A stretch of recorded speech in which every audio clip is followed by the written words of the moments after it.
Salutations et bienvenue à Entre trois films édition du 26 février 2023. Je suis Patrick Denis en compagnie de Marc-André Tardy et Simon Fox. Bonjour messieurs. Salut! Au programme au cours de cet épisode, un peu de notre semaine, les sorties à surveiller, nos coups de cœur et aux nouvelles, le prequel de Hit, House of Dragon et Wonder Man. Et on va commencer cette émission en parlant de notre semaine un petit peu. Et cette semaine, c'est moi qui va vous dire tout ce que j'ai fait. Non, pas tout. Mais je me suis... pas.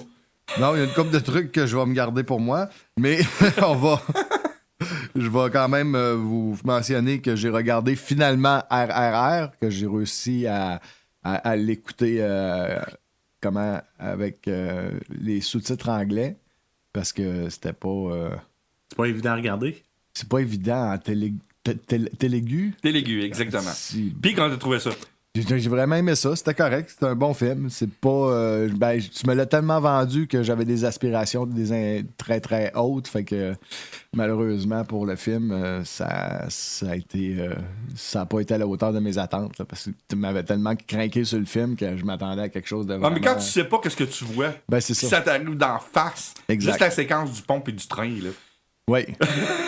Non, c'est quand même, là, mais sérieusement, il y a beaucoup d'argent là-dedans, ça paraît. Il y a beaucoup d'inspiration aussi, sont assez sautés, merci. Il y a des cascades complètement folles, vraiment. C'est un très bon film, mais bon, pas autant que qu'est-ce que je m'attendais, là, mais c'est un très bon film.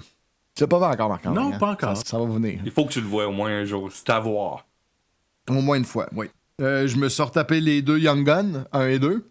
Encore? Mais ça, tu les avais écoutés il y a une couple de temps. Ben oui, j'aime ça. Je les aime au bout. Moi, I'll make you famous. Emilio Estevez, il me fait hurler de rire. Je le trouve excellent dans ce film-là. Puis là, ben naturellement, il y a des rumeurs qui courent, comme quoi qu'il y aurait le troisième. Encore des rumeurs qui ont sorti. Ça fait 20 ans qu'on entend parler de ça. Exact. Il y a une fois par 2-3 ans, il y a une rumeur qui sort. Exact. Puis là, les gars, ils rajeunissent pas. Ouais. Là, fait que Billy the Hold, là, ça va être bizarre. Là. C'est pas grave parce que si tu suis leur storyline, Ça, il peut être bien vieux. Ben oui, ben on le voit assez vieux dans le 2, effectivement. J'ai regardé le film Le Nouveau Jouet de 2023 avec Jamel Debbouze et Daniel Auteuil. C'est pas à la hauteur des... Même, je te dirais, c'est pas nécessairement à la hauteur de la version américaine. Non, c'est beaucoup moins bon que la version américaine. C'est pas à la hauteur de Pierre Richard, ça c'est définitif. Là. Pierre Richard, c'était une coche au-dessus, là, ce qui avait été fait. Richard Pryor avait fait un très bon travail par la suite. Mais le là, remake est réalisé par Richard Donner, en plus. Ouais, mais là, la nouvelle version est assez ordinaire. Donc, on avait dit donc Pierre Richard en 1976, Richard Pryor en 82, puis là, ben, c'est le film de 2023. Selon une histoire de Francis Weber, quand même. Ouais, c'est une histoire de François Pignon. C'est ça. C'est l'histoire qui fait que le film n'est pas mauvais parce que le film, à la limite, est assez ordinaire et il n'est pas à hauteur de ses prédécesseurs. J'ai pas l'impression de voir Jamel quand j'écoute ce film-là. J'avais pas le genre d'humour que Jamel Debbouze. Il est sur le pilote automatique ou... Tellement. Ouais. Il est vraiment trop sur le... C'est même plus la même personne. Là. Non, il manque de quoi, effectivement, malheureusement. Mais James Hutt, c'est pas le genre de réalisateur pour ce genre de film-là. En partant, c'est trop songé pour James Hutt. James Hutt, c'est lui qui a fait Les Brises de Nice, qui a fait l'adaptation de Lucky Luke. Tu sais, c'est pas fatal de faire ce genre de film-là, puis ça paraît. C'est trop subtil pour lui. Oui, exactement. J'ai regardé également un film de 2011 qui s'appelle Un été brûlant, d'un film de Philippe Garrel avec Monica Bellucci. C'est l'histoire d'un couple d'artistes, un peintre et une actrice, qui reçoivent un couple d'acteurs chez eux dans leur retraite. Ben, pas chez eux, c'est une espèce de retraite en Italie qu'ils ont. Et ça enclenche le début de la fin pour le couple. C'est long, c'est plate, c'est lent. C'est tout ce que tu viens de dire. C'est 4.3 sur 10. Puis là-dessus, il y en a peut-être 3 points qui vont juste parce que Monica Bellucci était là. La nouvelle flamme à Tim Burton. Hein? Ouais, Tim Burton, on sait qu'il s'est séparé une couple d'années de Helena Bonham Carter. Ah ouais. Mais là, il est avec Monica Bellucci. Quand même. Je savais même pas qu'elle s'était séparée elle-même. Fait que, parce qu'elle était avec Vincent Cassel. Mais ça fait un petit bout qu'ils sont plus ensemble. Mais en parlant de potin, là. Puis étant donné que j'étais dans les films français, ben je suis allé me taper un film cette fois-là avec Sophie Marceau et Patrick Bruel. Tu veux ou tu veux pas? Tu veux ou tu veux pas? Ah, je l'ai deviné! Voilà. J'ai regardé ce film-là. C'est Laurent qui est un acrosexuel qui rencontre Judith qui, elle, est une infomane. Ils ont tous les deux perdu leur emploi à cause de leur addiction. Donc, lui devient thérapeute de couple, puis elle devient sa nouvelle assistante. Ils seront énormément attirés l'un vers l'autre. Donc, ils sont en train de faire le résumé d'un film produit par Marc Dorcel. Ouais, c'est ça. Non, mais le film est vraiment drôle. Très, très drôle. Moi, j'ai ri quand j'ai vu ça. Ça fait une couple d'années que j'ai vu ça, là, puis j'ai trouvé ça hilarant. Parce qu'elle, elle veut au bout, puis lui, vu qu'il est en thérapie, il essaie de l'abstinence, fait que ça crée des situations assez intéressantes. C'est sûr que si tu l'écoutes comme tu écoutes juste le synopsis, tu fais comme ouais, tu parles d'un film qui va virer tout de croche. Mais en fait, c'est très très drôle. Est-ce que l'antagoniste se prend en main? Non. Non. Non. Mais c'est le synopsis qui a fait que j'ai écouté le film. Ouais, c'est ça. Moi aussi, moi, c'était Sophie Marceau qui m'avait attiré à la base, là, mais finalement, j'ai bien aimé le film. Donc, c'est au tour de Simon, tiens. Moi, j'étais allé au cinéma. J'ai réécouté j'étais allé voir 2 films au cinéma. J'étais retourné voir Ant-Man. Mm-hmm. Il est encore pire qu'il était. Ben oui, ben là. Non, c'est incroyable. J'ai trouvé encore plus de plot hole que la première fois. Il a baissé, il s'est rendu un 2 sur 10 là, pour moi. Là. C'est minable comme film. Minable, puis j'étais allé voir Cocaine Bear. Mm-hmm. Ça devait être meilleur. C'était meilleur, mais c'est pas aussi bon que ça aurait pu être. OK. Une occasion manquée. L'ours est là pour à peu près 10 à 15% du film. OK. Puis c'est ça qu'on veut voir, tu sais. Ah oui. Le reste, c'est ordinaire. Tu sais, tu regardes ta montre jusqu'à temps que l'ours arrive tout le temps. Mais les scènes avec l'ours, c'est du bonbon. Tu sais, moi, j'aurais pris un shortcut de ce film-là, puis j'aurais juste mis l'ours. Ça aurait été parfait. Ouais. Ensuite de ça, j'ai écouté Die Hard. Le film Oui, que j'ai parlé Hart. la semaine Ouais, dernière. le film avec Kevin Hart, Jean Reno, John Travolta. Nathalie Emmanuel, John Travolta. Oui, Nathalie Emmanuel passe avant John Travolta, personnellement. C'est télégraphié comme film. Oui. Ça paraît que c'est un film en VOD qui est fait pour le streaming. C'est pas très bon. C'est l'histoire, tu sais, au bout de 5 minutes du film, tu sais exactement le punch du film. Mm-hmm. Comment que ça va finir, exactement comme ça va finir. C'est dommage parce que le concept de base de l'école de l'Action Star, c'est une bonne idée.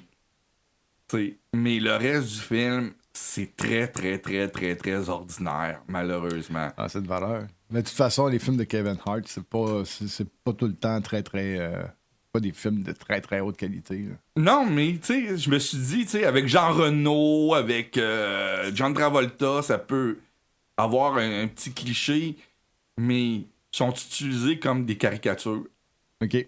Puis, tu sais, Jean Reno joue le réalisateur français qui est réputé pour faire des gros films d'action aux États-Unis, puis qui veut faire un film artistique. Tu sais, c'est très, très cliché, là, malheureusement.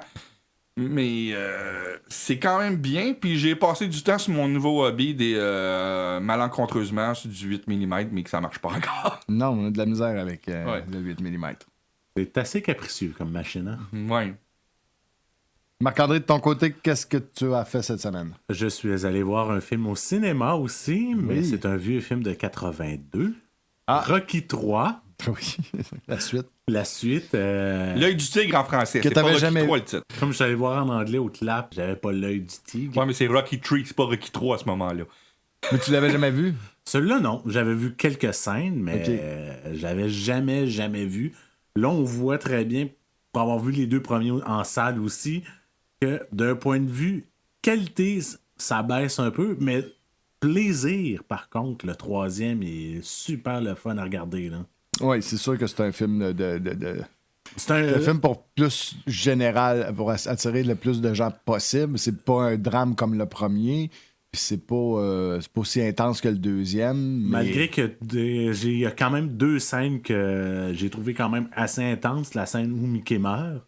Ouais. Puis le peep talk Adrienne fait, même si ça sort un peu de son rôle de petite fille gênée, là, puis qu'elle s'énerve là, sur la plage. Faut qu'elle vieillisse. Mais sinon, le film, c'est du bonbon. C'est plaisant à regarder. C'est juste le combat contre Hulk Hogan. Lèvres de feu. C'est tellement du n'importe quoi, mais on sait très bien que c'est pour une œuvre carcative. Ouais. Mais ça va de n'importe où, n'importe comment. C'est quand il jette ses gants et qu'il décide de faire de la lutte avec, puis qu'il lève. Que Stallone réussisse à lever Hulk Hogan, qui est pas une petite personne. Non, quand même. Il y a 2 pieds de plus que. Facile, ouais. C'est de voir les deux tout de suite après le match qui font on prend-tu une photo, là? On voit vraiment la différence entre les lutteurs et les boxeurs, que les boxeurs se détestent réellement et les lutteurs c'est juste du show. C'est du spectacle. Sinon, ça a été une semaine de continuité. J'ai regardé Last of Us, un petit peu de Arrow. Je viens de dépasser le 700e épisode de l'univers de Arrow. Quand même. Ouais, T'en restes juste 1300. Non, il m'en reste moins que ça. C'est une joke. Juste 1200. C'est ça. Parce qu'on sait jamais, il peut peut-être revenir ou en comique ou. Ouais, mais là, pour l'instant, ça a l'air que The Flash, la saison qui est en cours présentement. Puis je sais que Superman et Lois vont prendre une tangente haute parce que j'ai pu voir qu'ils vont prendre un autre acteur pour faire Lex Luthor ou quelque chose comme ça.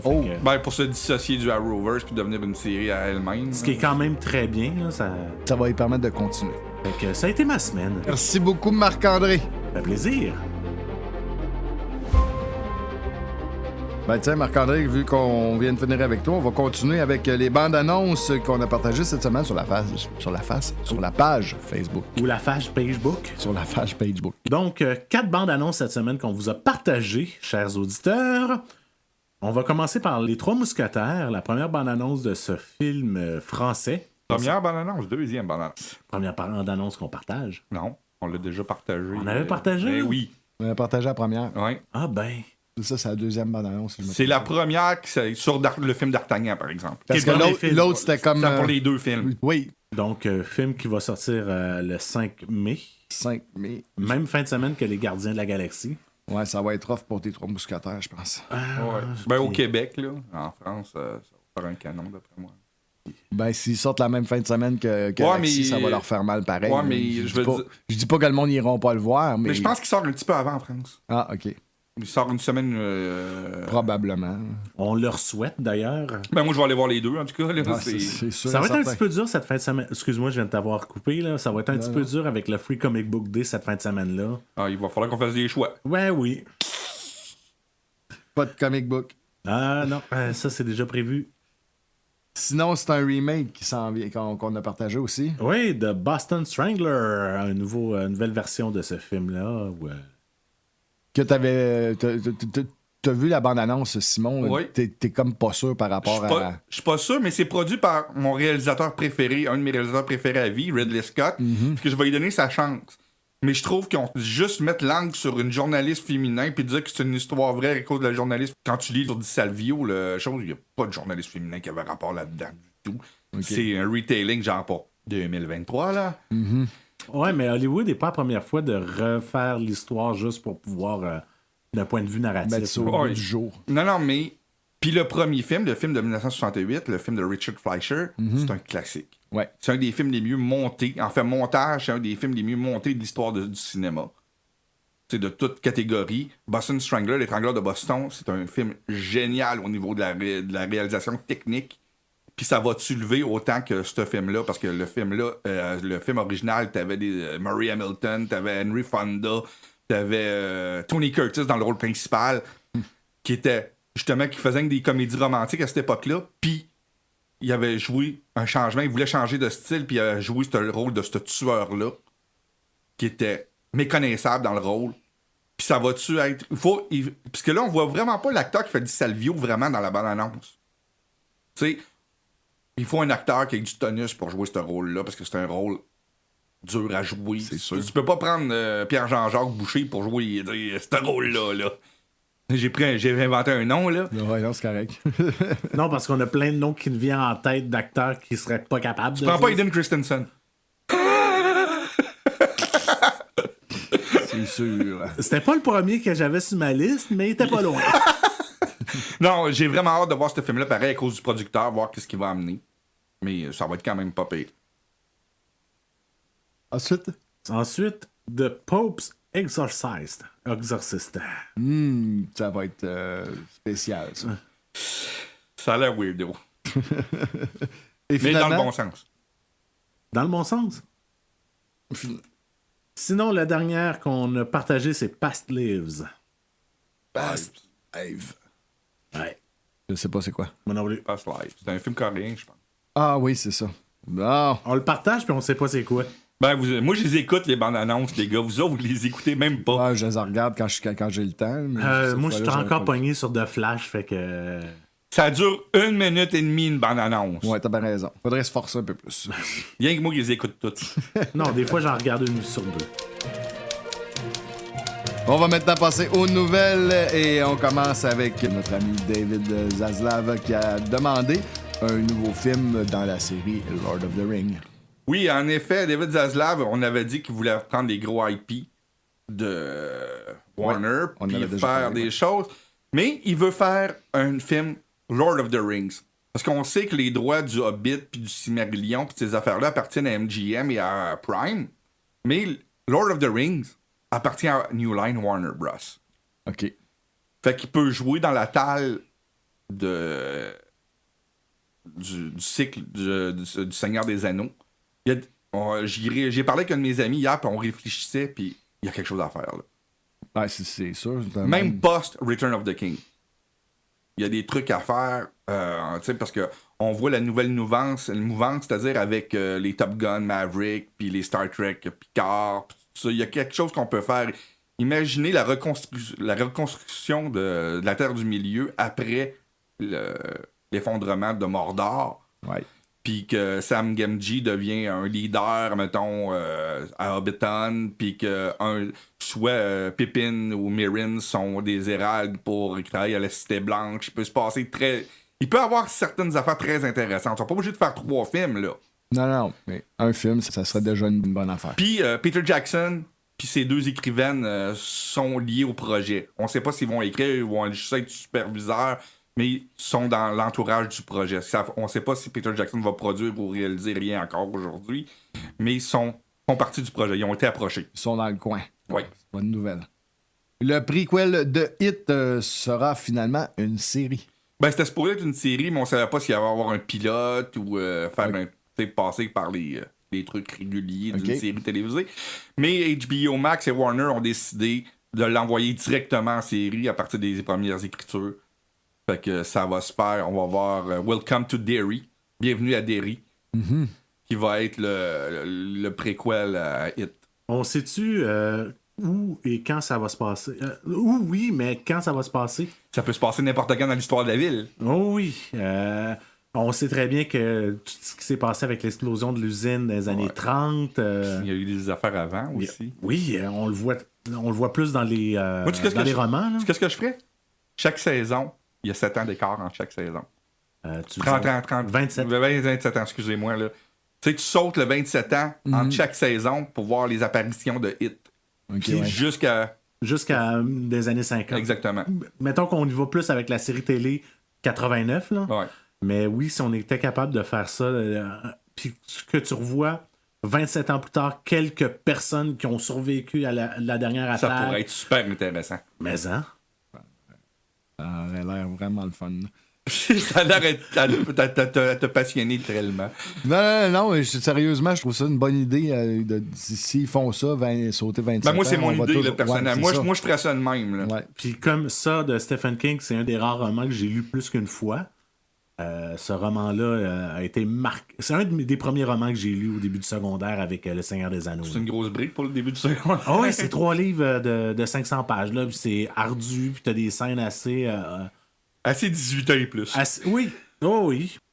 Ce sera finalement une réalisatrice qui sera à la tête du projet de Wonder Man. Oui, Stella McGee va réaliser une série télévisée pour Disney+. Wonder Man, c'est un personnage qu'on était supposé de voir. Ben, on voit des Easter eggs dans Gardien de la Galaxie 2 de ce personnage-là. À une certaine place, on voit un gros Easter egg sur le personnage de Wonder Man. C'est un personnage de Marvel qui... C'est un acteur. C'est le personnage c'est un super-héros, mais c'était aussi un acteur. D'ailleurs, il y a les easter eggs que je vous parle, c'était des posters où on voit le nom du personnage marqué « Hey Tony Stark » dans la vraie vie de Tony Stark. Des affaires du genre. Puis les posters, c'était Nathan Fillion qui était sur le poster, fait que... ça va-tu être Nathan Fillion qui va le jouer? Je l'espère, parce que Nathan Fillion est un de mes acteurs de télévision préférés. Puis c'est lui qui était à ses posters pour les Easter eggs, mais c'est à cause que Nathan Fillion est un ami de James Gunn. Fait que peut-être que c'était à cause de ça qu'ils ont mis son visage. Stella McGee, je sais pas c'est qui. Moi non plus. Mais on va lui souhaiter bonne chance. Oui. Peut-être en espérant que ça va être meilleur que She-Hulk et compagnie. Parlant de Marvel, tiens, on va continuer avec The Marvels qui a été encore retardé. Ben, il n'a pas encore été retardé, c'est le retard qu'on a parlé de la semaine passée. Ah, ok. Mais il y a eu des nouvelles affirmations disant que le film est... Oh. Et qu'il fallait avoir des reshoots intenses. Ah oui, à ce pour point-là. réparer le tout. Et que les effets spéciaux étaient pas up-notch comme ils voulaient pour le sortir en juillet. Ils ont vraiment de la misère dans Phase 4, là. Phase 5, je veux dire, c'est vraiment... Ben là, je veux dire, la production, elle date de l'époque de Chapek aussi, là, tu sais. Que c'était plus la quantité et non la qualité, là. Ben, ça paraît. Juste avec Ant-Man, puis toutes le 3/4 des séries télévisées qu'on a eues, tu sais, tout était peut-être ordinaire un petit peu. Mais ça a l'air qu'il va falloir avoir des gros reshoots, puis que le 3e acte est à recommencer au complet. Aïe, aïe, aïe. Juste pour donner une information sur Stella, c'est une des productrices de I Want Dance with Somebody. OK. Le film. Elle a travaillé aussi sur Creative Leadership sur Encanto. Fait que déjà dans le fleuron Disney, fait que... C'est ça. Le film MySpace. MySpace. Ouais, mon épice. Ça, c'est John 8. MySpy, pardon, aura une suite. MySpy, oui, il y aura une suite. MySpy Eternal City. Ça, c'était la comédie où ce que Dave Bautista jouait comme les gardiens d'enfants, puis il était un espion. Ça avait sorti il y a 1 an et demi environ. Là, il va y avoir une suite encore avec Dave Bautista, réalisé par Pete Segal encore une fois. Ça va être une comédie pour enfants, c'est facile, mais... Mais le rôle est à la hauteur de ses attentes. Oui, ben c'est ça. C'est plus à la hauteur de ses attentes que Drax, ça a l'air. Parce qu'il se tire dans le pied tout le temps, hein, Dave Bautista, là. On va continuer avec une suite, et c'est la suite de The House of Dragon qu'il va falloir être patient. Oui, House of the Dragon, la série HBO, qui est un préquel à Game of Thrones. Il va falloir attendre jusqu'à l'été 2024 avant d'avoir la 2e saison de cette série-là. Puis leur propos pour attendre si longtemps que ça, c'est qu'ils veulent s'assurer que ça soit aussi bon que la première, que... Ils veulent pas faire comme la saison 8 du Trône d'affaires, là. Exactement. Ils veulent que ça soit top-notch, mais que ça arrive sur les écrans. C'est correct. À cette heure, avec le streaming, on peut se permettre ça. Puis je préfère mieux qu'ils prennent leur temps et qu'on ait un produit de qualité que de faire ça à la va-vite, à la numéro, puis qu'on chiale parce que c'est pas bon. Oui. La production commence sur le spin-off Rick and Michonne. Michonne? Ouais, ça se dit mal, hein? Ça fait bizarre un peu, mais bon, c'est ça qui est ça. C'est le spin-off de Walking Dead, bien sûr. Oui, AMC ont déclaré que la production, le tournage est commencé sur le spin-off de Walking Dead. Un des nombreux qui ont prévu de faire. Là. Ouais, mais ça, prévu puis faire, tu sais, c'est tout le temps houleux dans ce genre de projet-là. T'sais, on est qu'à se rappeler, justement, on vient de parler de House of the Dragon. T'avais eu un pilote qui a été tourné avec Naomi Watts, qui était scratché au complet. Mm-hmm. Il a été tourné, fini, les effets spéciaux finis, puis ils l'ont jamais diffusé. Tu sais, dire que tu fais un spin-off ou un préquel ou quelque chose, mais lui, c'est sûr, c'est en production au moins pour une saison. Saison, excusez. J'essaie de faire un lien avec saison, puis je me suis dit, ben pourquoi pas parler de la saison 4 de Mandalorian qui s'en vient. Oui, parce que là, les journalistes ont pu voir les premiers épisodes de la saison 3.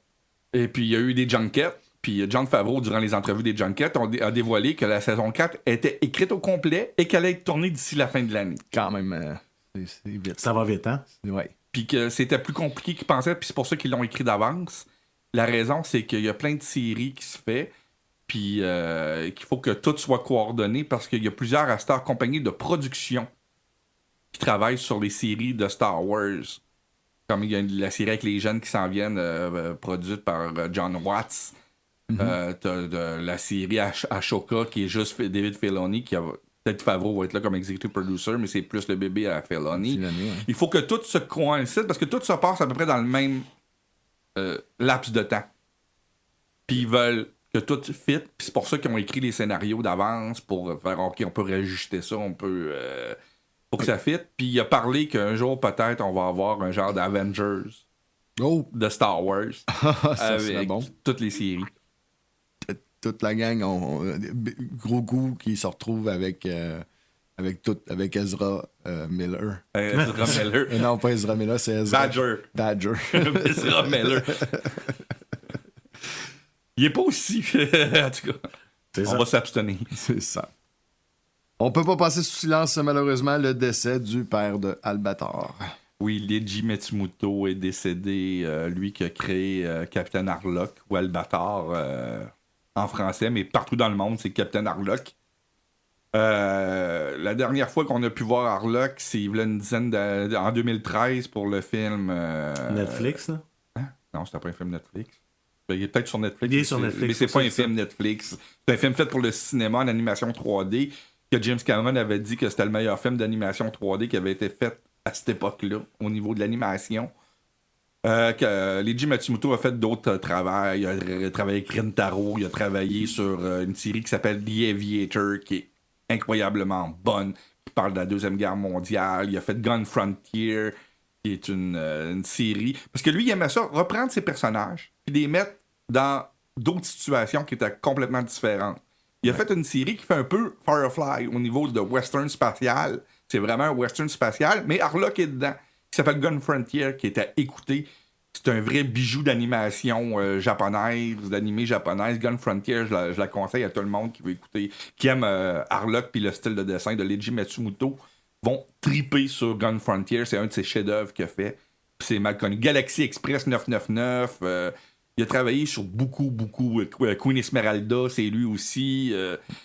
Il a fait beaucoup d'affaires. C'était une des personnes les plus influentes la fin des années 70, début 80 dans l'animation japonaise. Je m'en allais dire, c'était grosso modo le parrain de l'animation japonaise. Avec Gonagai, les deux ensemble. Ouais, là, c'était assez impressionnant comme carrière et comme influence sur les générations qui ont suivi. Oui. On reconnaît encore dans certains animes qu'on dit aujourd'hui, certains animés, Oui. on retrouve encore un petit peu de ce grand personnage.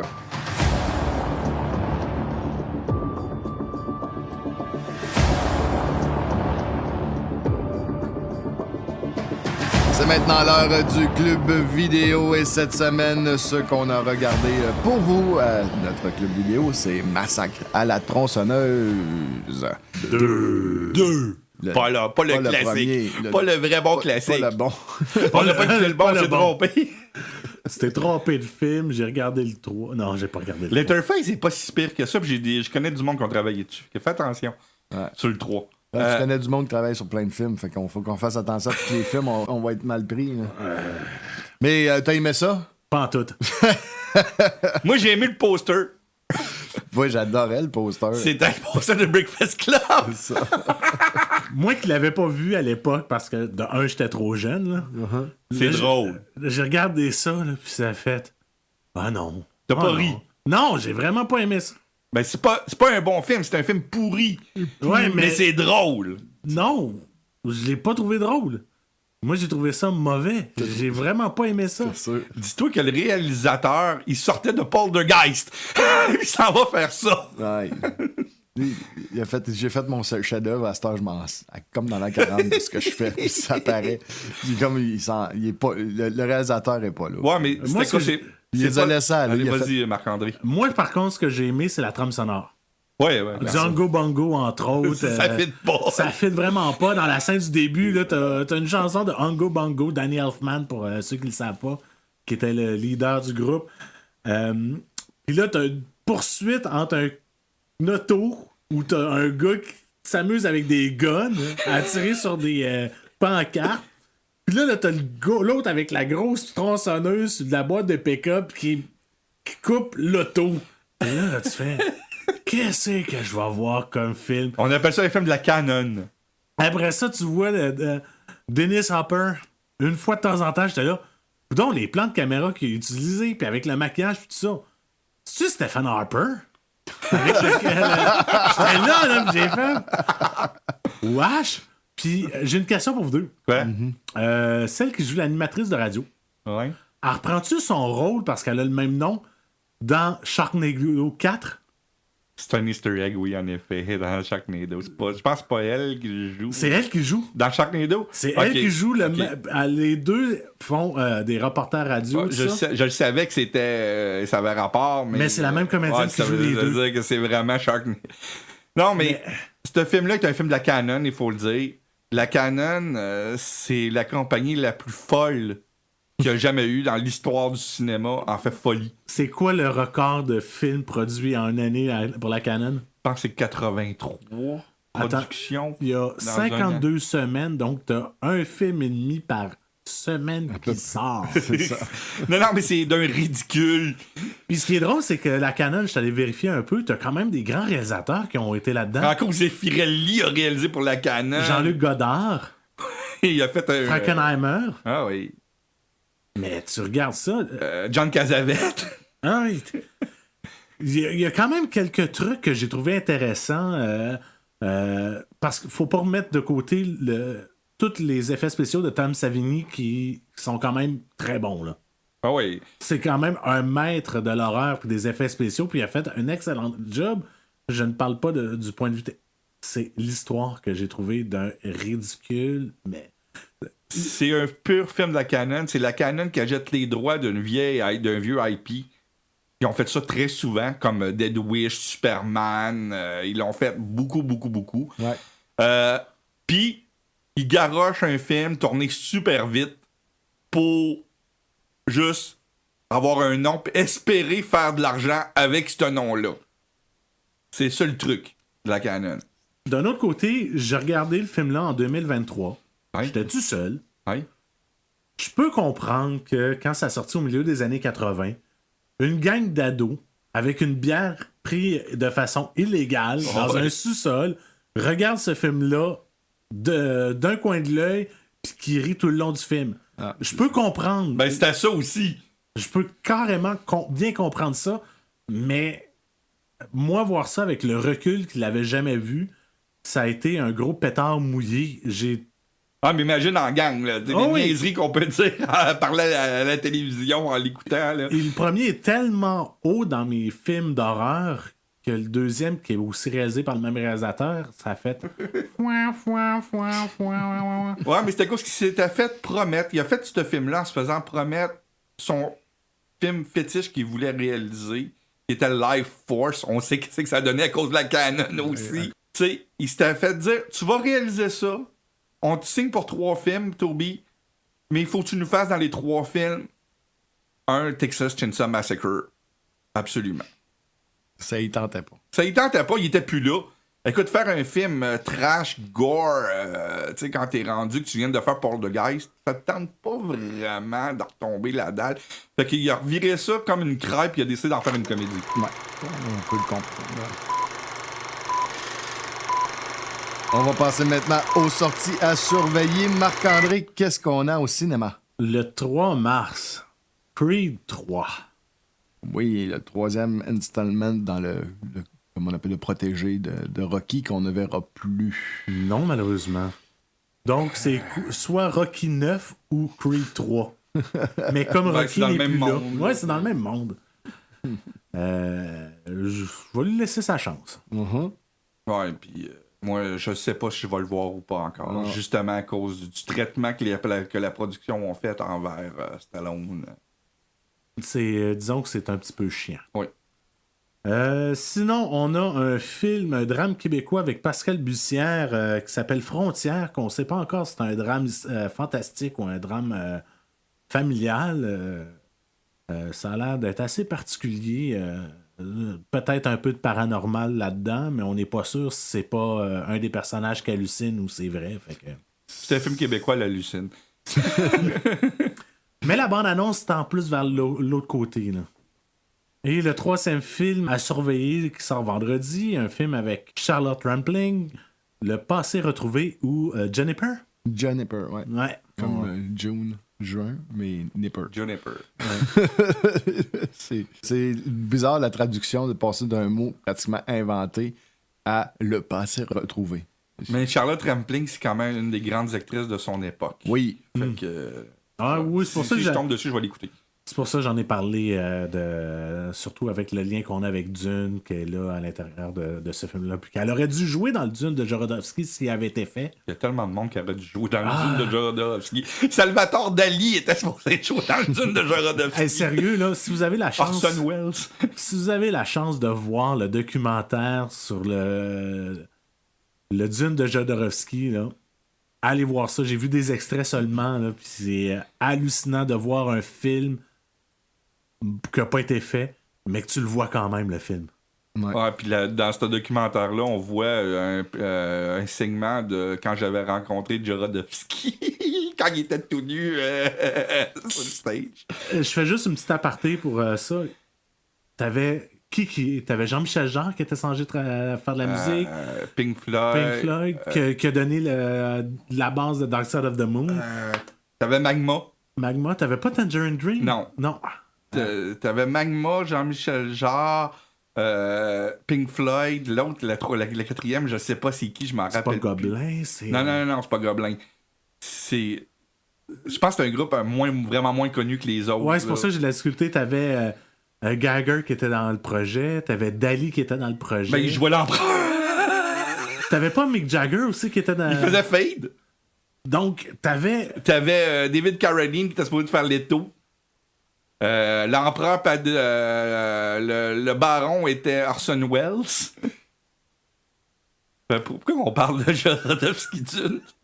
J'ai fait une petite aparté. Hey, désolé. J'ai comme fait, ben là, on est en train de parler des sorties, on surveille, on est rendu à jaser de Jodorowsky. Mais Jodorowsky est tellement passionnant que...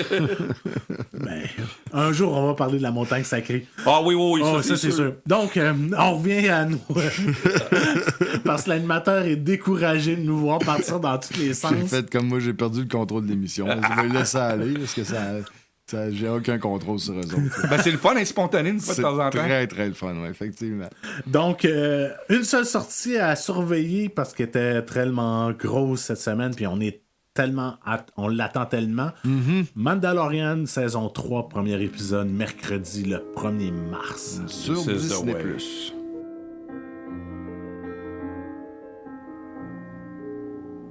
Les coups de cœur de la semaine. Maintenant, c'est les coups de cœur.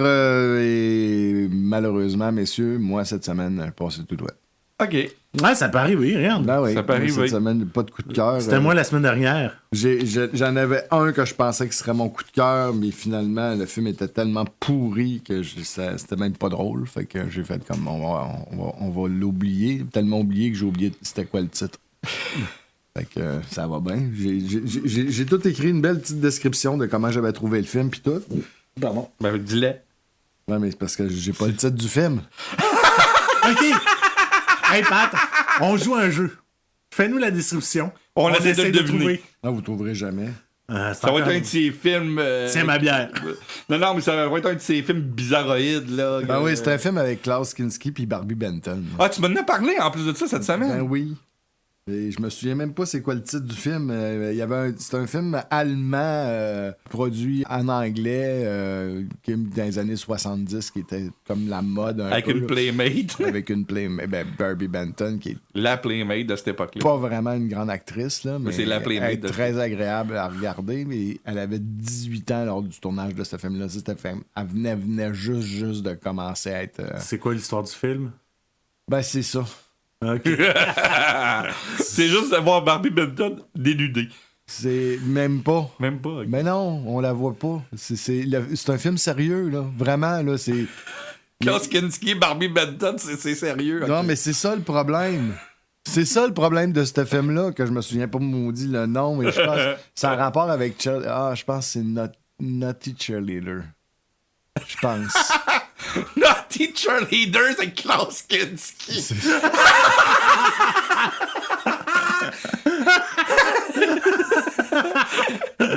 Ça fait fit pas! Non, pas tout. Mais en tout cas. Ben, c'est la belle histoire. T'es sûr que t'es avec le même acteur qui joue dans Fitzgeraldo? Ben, en fait, ce que j'ai écrit comme chose, j'ai regardé un film pour que vous ayez pas à le faire. Quoi que Klaus Kinski a quand même joué dans Créature, le film de science-fiction des années 80 qui était pas mauvais, là. Ouais, mais j'ai parlé. Il a joué dans Fitzgeraldo aussi, Ah là. oui. Il a fait des. La Charles colère faisait. des dieux. Il jouait dedans. Il dit, t'as un rôle pour moi, je joue. Il dit, c'est quoi? Ouais. C'est pas grave. Il travaillait pour un sandwich au beefsteak, comme on ça. dit dans le métier. C'est grave. Ou avec un gun sur la tête. Ouais, ben ça, c'est dans Colère des dieux. Simon, de ton côté? Ah, moi, c'est le Zoom call de Dick Tracy. Ah oui, pour vrai? J'ai trouvé ça vraiment trop off the wall. Moi, j'aime ça, des affaires bunkers, des affaires là, qui sont. Non, ça se peut pas qu'ils aient pensé à faire Pourquoi qu'ils font ça? Quoi? Pourquoi qu'ils font ça? On a compris pourquoi, là. Ouais, mais, le pourquoi, c'est pour garder les droits du personnage. il n'y a pas personne qui veut qu'il fasse de film avec. Fait qu'il garde les droits, mais il n'y a rien qui se fait. Non, mais tu sais, c'est tellement off the wall que c'est du génie. Non, mais c'est tellement pas là que ça en devient du génie. C'est ça, Warren Beatty. Tu sais, Warren Beatty, c'est quelqu'un qui se fout des conventions. Ben, en tout cas, il s'en foutait pas mal pendant ce zoom-là. Là. C'est lui qui l'a réalisé en plus de ça, le film, là. Il l'a réalisé et coécrit. Quand même. On l'a partagé, je pense, à la page Facebook. Oui, il faut écouter ça. Ça dure une vingtaine de minutes. C'est un petit bijou de n'importe quoi. De n'importe quoi, c'est le cas de le dire. Moi, j'ai adoré ça. Puis la seule affaire que j'ai pas aimé, c'est que ça m'a fait de la peine de voir Leonard Maltin aussi magané que ça. Ouais. Plus, Parce que c'est une suite en passant d'un documentaire qu'il avait fait dans le même style. Il dit que ça fait 12 ans dans le show, mais ça fait plus longtemps que ça, me semble. Je pense au début des années 2000 que j'avais vu ce documentaire-là, qui était une entrevue entre Dick Tracy et Leonard Maltin, l'original. C'était juste ça. Puis qui arrêtait pas d'envoyer chier Warren Beatty dans le premier documentaire. Puis là, c'est la suite. Il essaie de réconcilier Warren Beatty et Dick Tracy. Mais c'est la même personne qui joue les deux. Ouais, c'est ça. C'est assez particulier. L'as-tu vu, toi, Marc-André? Non. Non, ben, regarde, ça sera ton coup de cœur de la semaine prochaine, peut-être. On verra. Peut-être. Mais J'attends de voir le nouveau montage de Rocky 4. Là. OK, mais celui de cette semaine, c'est quoi? Moi, j'ai regardé les 2 premiers épisodes de Star Trek Picard. Ah, Une semaine saison en 3. retard. Je Ça parle va pour coup de la... cœur. Hein? T'as mon coup de cœur de la semaine passée. Ouais, c'est juste que la semaine dernière, j'étais tellement dans le jus, et je suis d'ailleurs encore toujours dans le jus. Donc, sérieux, là, ça faisait longtemps qu'on n'avait pas vu du bon Star Trek. Qu'est-ce que je t'avais dit? Ben, c'est sûr. On a vu Galaxy Quest il y a 2 semaines. J'ai parlé de Star Trek. J'ai pas parlé d'un... Non, mais c'est à cause que quand t'as vu, comme moi puis Marc-André, qu'on écoutait ensemble à l'époque... La saison 1. La saison 1. T'avais pas l'impression de voir Jean-Luc Picard, t'avais l'impression de voir Patrick Stewart. Tenter de jouer Jean-Luc Picard. Ça sonnait pas du tout. Tu sais, le ton de voix sonnait pas Jean-Luc Picard, il y avait rien. Tandis que dans Picard saison 3, les personnages sont de retour. On voit clairement que les comédiens ont du plaisir à reprendre leur rôle, qui sont pas là juste pour le chèque de paye, qui sont là pour un trip de fun, parce qu'on sait très bien que les comédiens de Next Generation étaient rendus une famille à la fin. Et c'est de les revoir revenir petit à petit, puis de revoir leur regard, revoir leur jeu, revoir comment ils s'amusaient. On avait peut-être vu ça un peu dans les épisodes de la saison 1 quand Riker était là.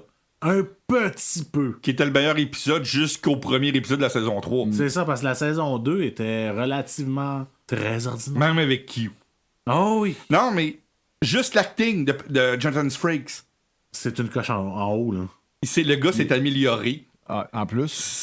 C'est lui qui tire le plus son épingle du jeu dans Star Trek Picard. Ok. C'est Jonathan Frakes. Ouais. L'acting à Jonathan Frakes, c'est le même que j'ai toujours voulu voir Riker agir. Avec puis, son petit... comme une espèce d'étincelle dans les yeux. Ouais, une le espèce petit de sourire, là. petite espièglerie tout le temps. Là, il reste juste à le voir s'asseoir comme Riker.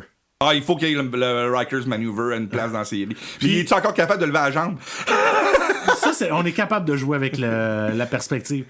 Puis l'autre chose aussi, là, Raffi, qui est un personnage qu'on voit depuis la saison 1. Qui est à plate. Sérieux, là? Ils l'ont-tu bien écrit dans les scènes qu'on la voit dans saison 3? On dirait que c'est le jour et la nuit, on dirait que c'est pas les mêmes scénaristes. Ben, c'est pas les mêmes C'est pas les mêmes scénaristes. Ils ont renvoyé tout le monde. Quand Terry Matalas a pris le contrôle, il a renvoyé tout le monde, puis il a ramené une nouvelle gang. Puis il a ramené du monde qui aimait Star Trek. Et puis ça paraît. Non, j'attends jeudi prochain là, pour voir le 3e épisode. Ouais, qui est un épisode semblable au 2e. Mais le 4e, attachez vos tucs. Ben, j'en ai pas de truc. En espérant que vous avez apprécié, que vous serez de retour pour le prochain épisode, vous pouvez nous suivre sur baladoquebec.ca, Spotify, TuneIn, iTunes, Google Balado, Facebook et YouTube. N'oubliez pas de laisser un j'aime sur nos publications et de vous abonner à nos sites. On vous en remercie d'avance. C'était donc Entre trois films. Je suis toujours Patrick Denis en compagnie de Simon Fox et Marc-André Tardy et on vous dit bon cinéma!